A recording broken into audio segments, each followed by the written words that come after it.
पीछे नहीं हट सकता। तभी अमन अंडे वाले को पैसे देकर अंडों की पेटी लेता है और घर चला जाता है। घर पहुंचकर वो अंडा करी बनाना शुरू कर देता है। अंडा करी तैयार होने के बाद वो एक ठेला लगाकर उसे बेचने लगता है। अंडा करी की लाजवाब खुशबू पूरे गांव में फैल जाती है। उसकी खुशबू से आकर्षित होकर गांव के कुछ लोग उसके ठेले पर आते हैं और उससे कहते हैं, अमन भैया, ऐसा क्या बना रहे हो? तुम्हारे यहाँ से इतनी लाजवाब खुशबू आ रही है। इस खुशबू को सूंघ के तो ऐसा लग रहा है जैसे तुम अमृत बनाकर बेच रहे हो। अरे नहीं भाई, अमृत नहीं है, ये तो अंडा करी है। मैंने अपना नया धंधा शुरू किया है और यहाँ मैं अंडा करी और चावल बेच रहा हूँ। बताओ, क्या तुम्हें खाने के लिए परोस दूं? हाँ अमन भैया, इसकी खुशबू तो बहुत ही लाजवाब आ रही है। इस खुशबू को सूंघकर तो हमें जोरों की भूख लग गई है। लाइए, हमें एक प्लेट परोस दीजिए। तभी अमन उन दोनों को अंडा करी और चावल परोस देता है। दोनों बड़े चाव से अंडा करी और चावल खाते हैं।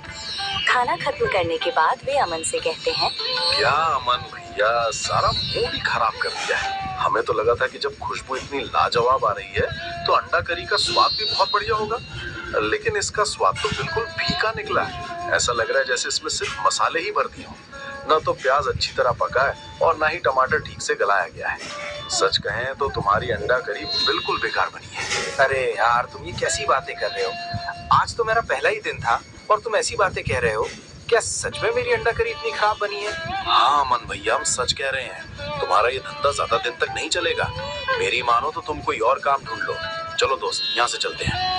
तभी दोनों लोग अंडा करी का पैसा देकर वहाँ से चले जाते हैं। कुछ समय बाद कई लोग अमन के ठेले के सामने से गुजरते हैं, लेकिन कोई भी वहाँ रुककर अंडा करी खाने के लिए तैयार नहीं होता।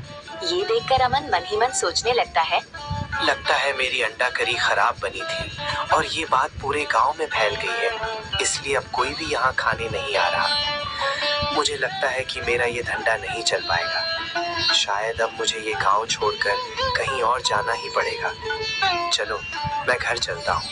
तभी अमन अपना सारा सामान समेटकर ठेला लेकर घर चला जाता है। घर पहुंचकर वो अपनी पत्नी स्नेहा से कहने लगता है, सुनो स्नेहा, मुझे लगता है कि अब हमें ये गांव छोड़कर जाना ही पड़ेगा।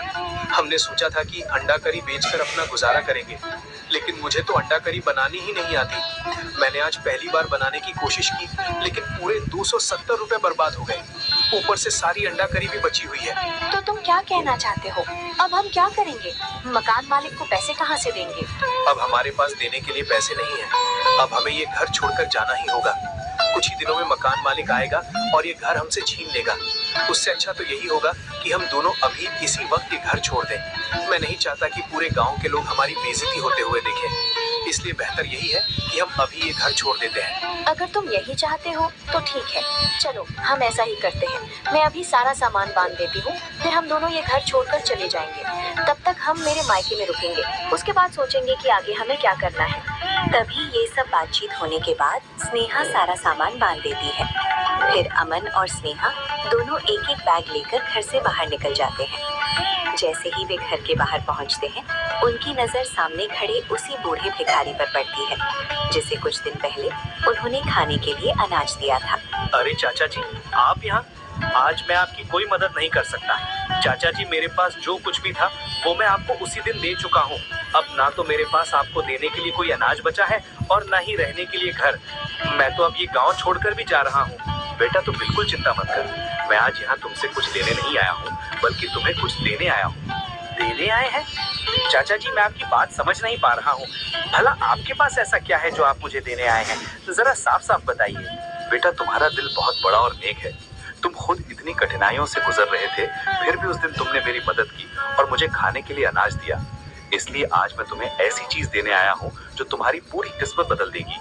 चाचा जी, ऐसी कौन सी चीज है जो मेरी पूरी किस्मत बदल देगी? बेटा, मेरे पास एक मुर्गी है। ये कोई साधारण मुर्गी नहीं, बल्कि एक जादुई मुर्गी है। ये हर दिन सिर्फ एक अंडा नहीं देती, बल्कि जितने अंडे चाहिए उतने अंडे देती है। बस तुम्हें एक मंत्र पढ़ना होता है और वो मंत्र है, अंडा बंडा संडा है, मुर्गी दे दे अंडा। चाचा जी, आप कैसी बातें कर रहे हैं? भला ऐसी भी कोई मुर्गी होती है क्या? लेकिन मैं उस मुर्गी का करूंगा भी क्या? मुझे तो अंडे से कोई भी चीज बनानी नहीं आती। बेटा, तुम्हारी ये परेशानी भी मैं आज दूर कर देता हूँ। तुम अंडा ग्रेवी बना रहे हो ना? अंडा ग्रेवी बनाना थोड़ा मुश्किल है। उसकी जगह तुम अंडा रोल बनाना शुरू करो। अंडा रोल बनाना बहुत ही आसान है। इसके लिए तुम्हें बस मैदे की रोटी, थोड़ा सा चाइनीज मसाला, प्याज और टमाटर चाहिए, बस। अच्छा चाचा, फिर मुझे बताइए कि ये अंडा रोल कैसे बनता है? अब चाचा जी उसे सारी प्रक्रिया बताने लगते हैं कि कैसे कैसे अंडा रोल बनाया जाता है, और अमन सारी बात एकदम विस्तार से सुनता है।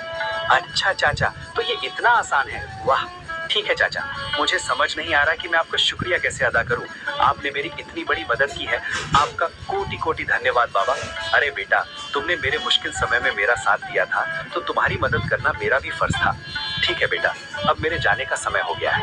ये कहकर वो बाबा देखते ही देखते वहाँ से गायब हो जाते हैं। ये देखकर अमन और स्नेहा हैरान रह जाते हैं।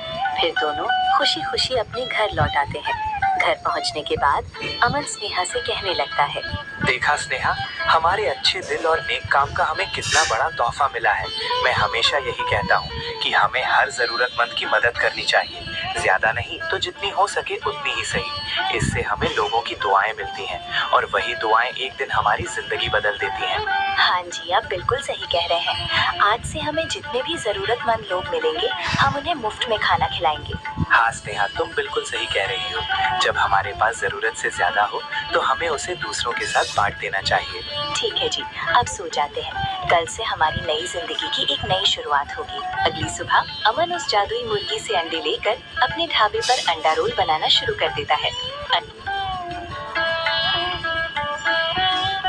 अंडा रोल तैयार होने के बाद वो जोर जोर से आवाज लगाते हुए कहने लगता है, आओ भाई आओ, अंडा रोल खाओ, गर्मा गर्म रोल का मजा उठाओ। मसालों का तड़का, स्वाद है कमाल। अमन के अंडा रोल पूरे गांव में धमाल। उसकी आवाज सुनकर वहाँ दो आदमी आ जाते हैं। अमन को देखकर वे उससे कहने लगते हैं, अरे अमन भैया, आप और भाभी तो कल तक अंडा करी बेच रहे थे, लेकिन आज ये क्या नई चीज बेच रहे हैं जिसे आप लोग अंडा रोल कह रहे हैं? अरे भाई, अंडा रोल मतलब अंडे से बनने वाला एक स्वादिष्ट रोल। इसमें पहले अंडे का ऑमलेट बनाया जाता है, फिर उसके ऊपर सेकी हुई मैदे की रोटी रखी जाती है। इसके बाद इसमें प्याज, टमाटर, पत्ता गोभी, मेयोनीज और केचप डालकर इसे। अच्छा, तो ये बात है।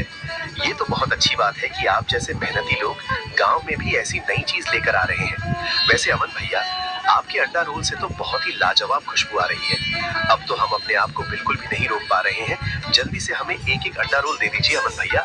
हाँ हाँ, क्यों नहीं, आप दोनों के लिए स्पेशल अंडा रोल अभी लेकर आता हूँ। ये कहकर अमन उन दोनों को एक एक अंडा रोल दे देता है। दोनों बड़े मजे से अंडा रोल खाने लगते हैं। अंडा रोल खत्म करने के बाद उनमें से एक आगे बढ़कर कहने लगता है, अरे वाह अमन भैया, क्या लाजवाब अंडा रोल बनाया आपने। मैंने अपनी जिंदगी में पहली बार इतना स्वादिष्ट अंडा रोल खाया है। वाह वाह वाह अमन भैया वाह, आपने तो कमाल कर दिया। ओहो, मजा ही आ गया। ये सुनकर मुझे बहुत अच्छा लगा कि आप दोनों को मेरे हाथ का अंडा रोल इतना पसंद आया।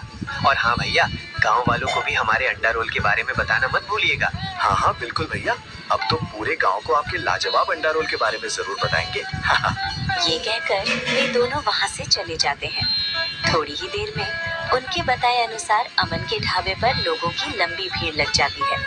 भीड़ कम होने का नाम ही नहीं ले रही थी। देखते ही देखते अमन के सारे अंडा रोल बिक जाते हैं। ये देखकर अमन और स्नेहा बहुत खुश हो जाते हैं और दोनों आपस में बातें करने लगते हैं। अरे स्नेहा, कमाल हो गया, उस बूढ़े बाबा की सलाह सचमुच काम कर गई। देखो, हमारा ढाबा चल पड़ा। हाँ जी, आप बिल्कुल सही कह रहे हैं। ये सचमुच भगवान की ही कृपा है। उनकी कृपा से ही आज हमारे ऊपर इतनी बड़ी खुशियाँ बरसी हैं। यही कहकर दोनों खुशी खुशी घर चले जाते हैं। अगले दिन सुबह होते ही